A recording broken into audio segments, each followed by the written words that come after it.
Hi mga kabaryo! Welcome back ulit sa ating vlog. Ayan na nga guys, at pupunta tayo sa opisina ng OFW officers dahil marami daw kaming gagawin. Yan, kakataas ko lang maligo kaya si mama naghihintay na sa labas. So yan, kolong-kolong namin guys. And yung motor, so yung gagamitin natin is motor. So magchichinelas muna ako guys. Oy, rugon kasakit. Yan na guys, ilalabas ko muna ang ating motor. Yan, may sako pa guys, di ba nakalimutan ni mister. O yan, ilalabas ko muna ang motor at isasaksak ko muna tong susi. Diyos meyo, ang hirap ng isang kamay talaga guys, promise. At yun na nga guys, labas na muna natin yung motor. So ayan na po.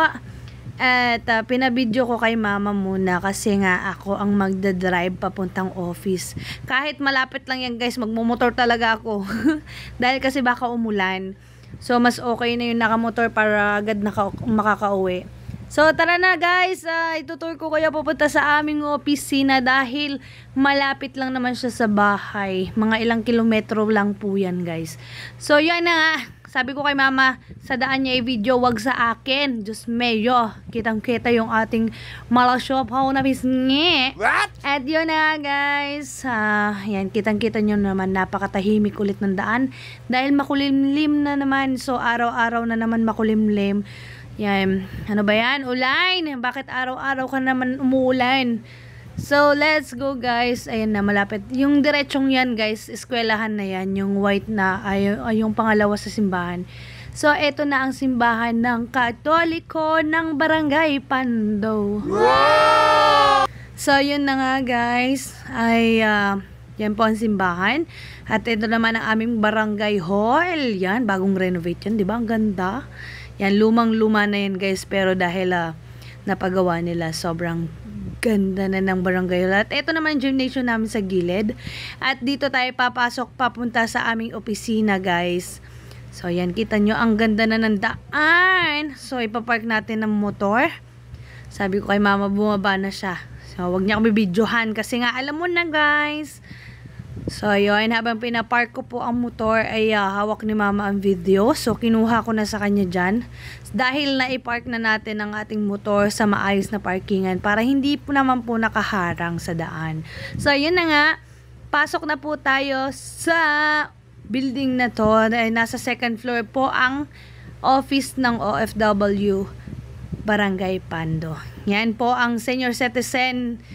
Senior citizen ba? Senior citizen daw. Yan, senior citizen guys. OFW Family Office, second floor po yan ninyo makikita guys. So sa lahat po ng mga hindi nakakaalam kung nasa na ating opisina, puntahan nyo lang po sa barangay ho sa gilid po, sa bagong building, nandun po sa second floor.